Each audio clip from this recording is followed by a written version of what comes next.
அன்பு சொந்தங்கள் அனைவருக்கும் வணக்கம். இந்த பதிவில் பிரத்யங்கிரா தேவியை பற்றி பார்ப்போம். இந்த தேவி சக்தியின் உக்கிரமான வடிவம் கொண்டவர். சிம்ம முகம் கொண்ட பெண் தெய்வம். பகைகளை ஒழிக்கவும் தீய சக்திகளிடம் இருந்து நம்மை காக்கவும் பில்லி சூனியம் கண்திஷ்டி போன்றவை நம்மை அணுகாமல் இருக்கவும் இந்த உக்கிரமான தெய்வத்தை நாம் வழிபடலாம். மகாவிஷ்ணுவின் நரசிம்ம அவதாரத்திற்கு பிறகு அவரது உக்கிரத்தை கட்டுப்படுத்த சிவபெருமான் தோன்றிய போது சரபமூர்த்தியாக பறவை வடிவத்தில் தோன்றினார்.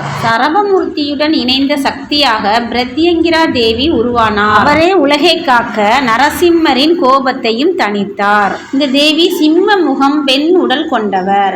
4 கரங்களுடன் சித்தீகரிக்கப்படுவார். சில சமயங்களில் 8 கரங்கள் கொண்டவர்களாக இருப்பார். இந்த தேவியின் பார்வை மிகவும் கோபமாகவும் வேகம் மிக உக்கிரமாகவும் இருக்கும். மகாவிஷ்ணு ரண்யகசிபுவை கொல்வதற்கு எடுத்த அவதாரமே நரசிம்மம். ரண்யகசிபுவை வதைத்த பின் நரசிம்மரின் உக்கிரம் குறையாமல் உலகையே அளிக்கும் நிலை ஏற்பட்டதால் தேவர்கள் வேண்டுகோளுக்கு இணங்க பெருமானே சரபமூர்த்தியாக தோன்றினார். சரபமூர்த்திக்கு இணைந்த தேவியாக பிரத்யங்கிரா தேவி உருவாகினார். இந்த பிரத்யங்கிரா தேவியை அமாவாசை மற்றும் வெள்ளிக்கிழமைகளில் வழிபட்டால் சிறப்பு. கும்பகோணம் அருகே உள்ள ஐயாவாடி பிரத்யங்கிரா தேவி கோவில் மிகவும் பிரசித்தி பெற்றது. முடிந்தால் எல்லோரும் சென்று பயன்பெறுவோம்.